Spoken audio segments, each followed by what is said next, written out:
Yes, Hey, Dr. Doug, it's Chase from Respiratory Therapy. Is it okay if I come in? absolutely. Hey, your physician's asked me to come in and take a look at you, but first I'm going to look at your chart and just gather some information, if that's all right. That's fine with me.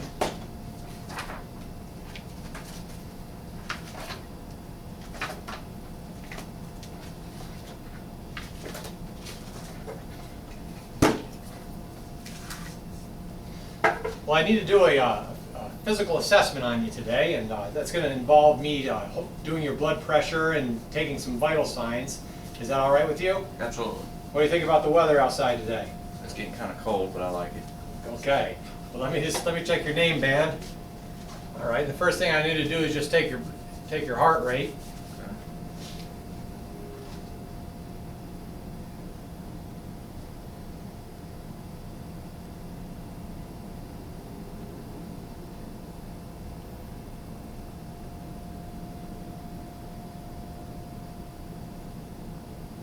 Well, I've taken your heart rate for a full minute, and I found out that your heart rate's about 85 beats per minute, and it's very regular. You don't have any tachycardia, which would mean a fast heart rate, and you don't have any bradycardia, which would mean a slow heart rate.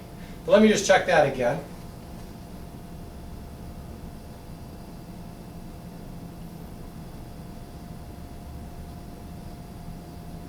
Well, I've checked your respiratory rate for a full minute, and I found out it's about 14 beats per minute.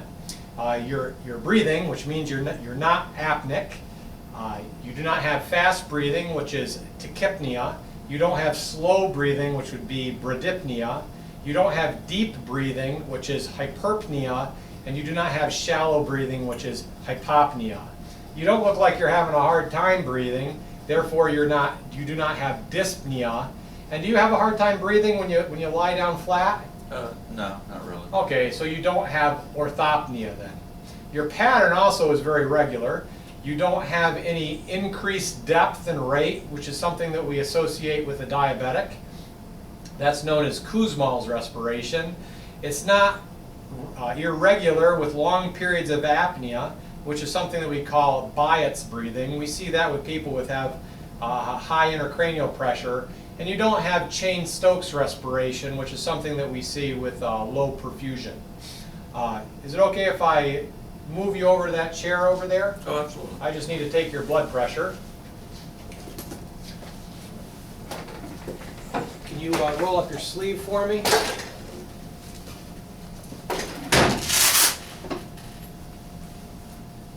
All right, to get this cuff on the right way.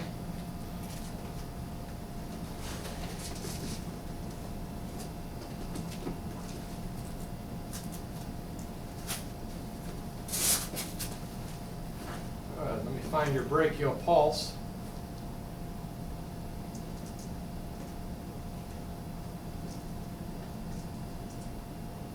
I'm going to feel for your pulse as I pump up this cuff.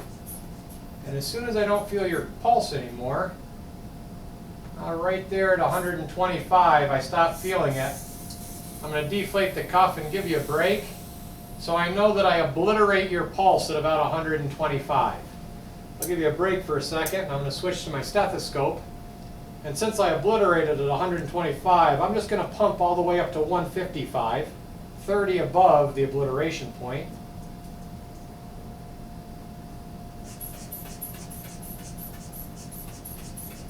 There's 155. I'm going to slowly deflate it. Oh, I heard my first beat at 122. I'm still hearing it. I still hear it. And I no longer hear it at 74. Therefore, your blood pressure is 122 over 74. You don't have hypertension, which would mean you have high blood pressure. And you don't have hypotension, which would mean you have low blood pressure. That's a relatively normal value. Can you jump back up on the exam table for me? The next thing I need to do is I need to do an oximetry reading. This tells me how much oxygen is in your blood. Okay. Can I see your hand for a second? So your hand is nice and warm. I can take your capillary, your nail bed and pinch on it relatively hard. Let it go, and I notice that the white blanching goes away and it becomes pink again within 3 seconds. You have good capillary refill. I'm going to take my oximeter probe. I'm going to take an alcohol pad. Since it's a multi-use patient probe and it's not a single patient use disposable probe, I'm going to clean it off real quick because indirect transmission of organisms is the #1 way that you get a pneumonia in the hospital. And I'll leave an alcohol off your finger for a second. And if you had nail polish on, I would use a nail polish remover to remove it. I'm going to put the probe on. And can you put your hand down nice and easy for me and try not to move your finger. And I'm just going to turn my oximeter on.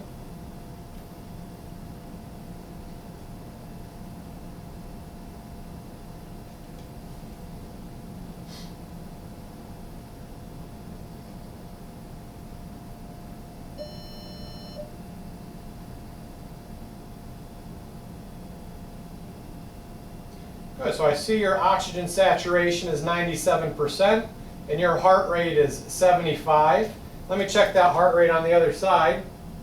And yep, the heart rate correlates with what your actual pulse is. You look like you're 97% saturated. And if I change this to my waveform setup, I see that your plethysmography shows me that you have a really good waveform. So I'm pretty sure that that 98% is an accurate reading.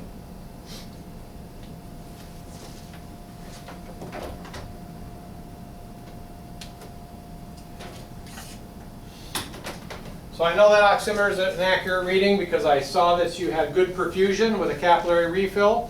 Your heart rate was the same that I palpated that was displayed on the oximeter. You look like you're 98% saturated, and you had a good waveform on the oximeter.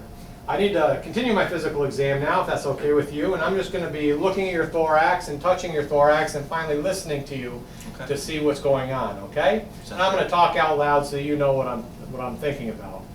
Your anterior posterior dimensions are less than your lateral dimension. You're not shaped like a barrel, which means you don't have chronic air trapping. Your sternum looks normal. It does not protrude outward, which is known as pigeon chest, also known as pectus carinatum, and it does not protrude inward, which is known as funnel chest or pectus excavatum. That's a normal congenital, or that's an abnormal congenital abnormality. It generally doesn't cause any problems with you, though. Can you rotate away from me, please? If I take a look at your spine runs from the base of your skull down into your lower lumbar. It's nice and straight. It is not curved like an S, which would be scoliosis. You do not have scoliosis. You have a natural inward sway of the lower lumbar spine and a natural upward sway of the thoracic and cervical spine. You do not have abnormal lordosis, which is sway back, or abnormal kyphosis, which is hump back. And since you don't have kyphosis or scoliosis, you definitely don't have kyphoscoliosis. Can you go back to the front for me? I notice as you're sitting here, you're not assuming the tripod position, which would be you leaning forward with your hands underneath you. We see that a lot with patients that have dyspnea. I look at you, you're not blue. You're not blue in the middle, which would be central cyanosis. And your extremities aren't blue, which would be peripheral cyanosis. I've already checked for capillary refill, but I'm going to do it again. And I see that you have good perfusion. Your capillary refill is less than 3 seconds. I also notice your digits, and that digit is nice and straight from the last knuckle to the tip of the digit, both from an upward view and from a side view. You don't have digital clubbing, which is something we see with people who have chronic conditions of low perfusion. Can you sit back just a little bit for me and let me pull this up? I'm going to take a look at your ankles. Pull your sock down. I'm going to push nice and hard on your ankles. Let go. I see your tissue rebounds appropriately. You have no edema, and we would call that pedal edema since it would be in your feet. Push this back there. I'm going to put you into a 45-degree semi-Fowler. And when you're in this 45-degree, I'm taking a look at your jugular vein. I look at your clavicle, and I look about 3 centimeters above the clavicle, and I don't see your jugular vein anymore. Therefore, you do not have jugular venous distension. Okay, go ahead and sit back up.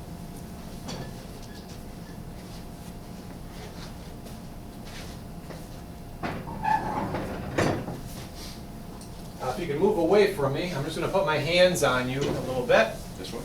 Yep. Okay, look up in the sky for me. I'm going to take the tips of my fingers and run them from the base of your mandible down to your clavicular heads and feel the trachea. The trachea is midline. It is not deviated to the right or to your left, which would tell me what's going on inside of the lungs if it was. Take a nice deep breath for me. Good. Again. Good. Again. Good. Can you roll back to the front for me? Now turn back. And I'm going to sit you back into a reclined position again. And once again, take a nice deep breath. And a deep breath. Good. You can sit back up. You have equal and bilateral rise and fall of the thorax. It was not asymmetrical, and it wasn't paradoxical. If you had paradoxical, that would be a sign of a tension pneumothorax. You also had no areas of tenderness. You didn't say, ow, and pull away from me as I was assessing you. You also had no areas of crepitus in which we would see with somebody with subcutaneous emphysema, which would indicate you had a pneumothorax. You had no subcutaneous emphysema.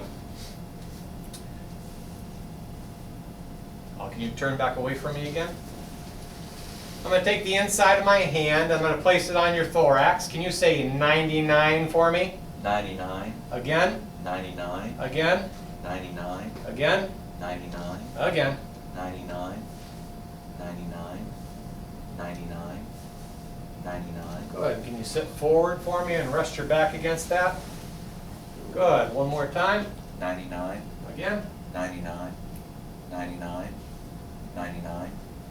99. 99. 99. 99. Good. And sit back up. I felt vibrations bilaterally on your thorax. They kind of got less as I went down to the bases, which is normal. You had normal tactile fremitus.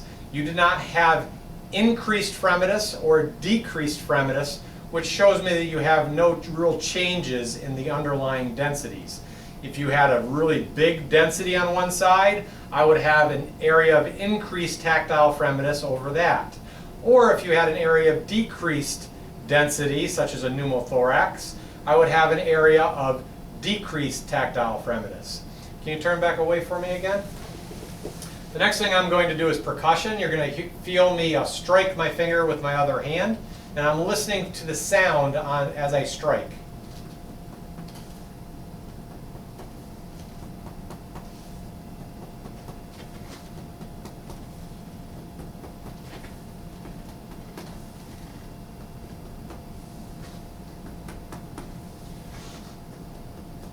Want to take a nice deep breath for me? And exhale. Good. And can you lean back into that first position? And I'm just going to do the same thing in your front.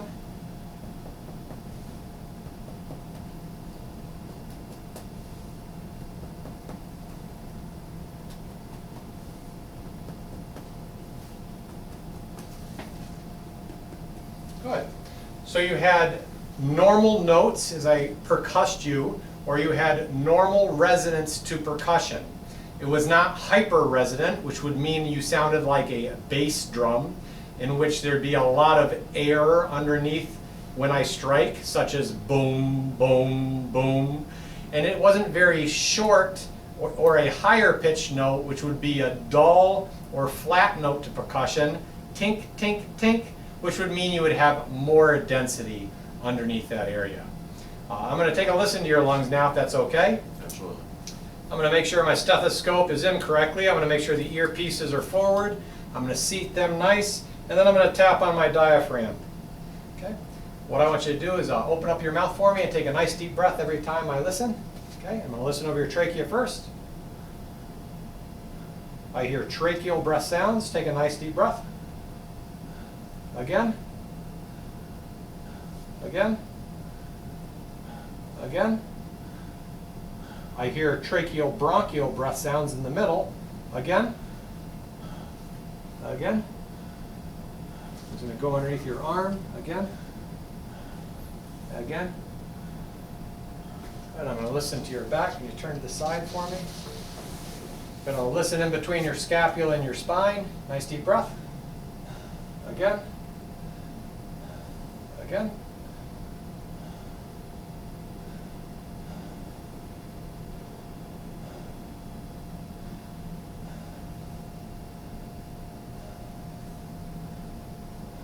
Good. I heard breath sounds equally and bilaterally. I listened to vesicular sounds in the extremity, or the outside of your lungs. I heard tracheal sounds in the middle, and I had bronchovesicular browns in between those two regions. I heard no stridor, which would be a high inspiratory noise. Ah! I heard no wheezing, which would be a whistling sound during mostly expiration. Ah! I didn't hear any crackles, which are normally heard during the peak of inspiration if they're atelectasis, like Velcro or Rice Krispies crackling. I heard no coarse crackles, also known as rhonchi by some authors, which would indicate secretions gurgling around in the larger airways. I usually hear that during inspiration and expiration. I didn't hear any grating sound, like the sound of a well-worn saddle, which is a plural rub. Your breath sounds were normal intensity. They weren't decreased, and obviously I heard them on both sides, so you had no areas that were absent. The next thing I'm going to do is something called egophony. I'm listening for the spoken E to sound like a nasal A. So every time I tell you to, could you say E for me? Absolutely. Say E. E, Again. E, E, E, E, E, E, E. And I'm just going to have you face the front for me. Again. E, E, E, E, E, E. Good. I heard the spoken E sounded like a spoken E throughout your thorax. I never heard a nasal A. Therefore, you do not have egophony. The next thing I have to do is called whispered pectriloquy. Every time I listen to you, if you can just say 1, 2, 3, real quietly for me. Okay. 1, 2, 3. 1, 2, 3. 1, 2, 3. 1, 2, 3. 1, 2, 3. 1, 2, 3. Go ahead and face away from me. Again. 1, 2, 3. 1, 2, 3. 1, 2, 3. 1, 2, 3. 1, 2, 3. 1, 2, 3. 1, 2, 3. 1, 2, 3. Good. I heard a very soft 1, 2, 3 everywhere in your lung fields. It did not increase in transmission in any area. Therefore, you do not have whispered pectriloquy, which would be the increased transmission of a spoken word. Can you face to the front for me? Last thing I need you to do is take a nice deep breath for me. Turn your head and give me a strong, hard cough if you can. Do you have any pain with that cough? No. Good. The patient has a very strong, non-productive cough. If he did produce secretions, I would comment on the 3 C's. The content, meaning the amount, describe it as not just small, medium, or large, but quantify it as 1 cc, 5 cc's, 10 cc's. The second C is the color, white, yellow, green, brown, red. And then the consistency, is it thick, is it thin, secretions. This has been a demonstration video. I obviously would not be dressed like this, and he would not be dressed like that if he was a real patient. I also would be using all standard precautions, which would include gloves with this, because you never know with a pulmonary patient when you're going to come in contact with secretions. Finally, all of my assessments with my stethoscope and my palpation and percussion should have been done over bare skin for maximum results. I hope this helps. Awesome. I even got your awesome in there. I can't stop it.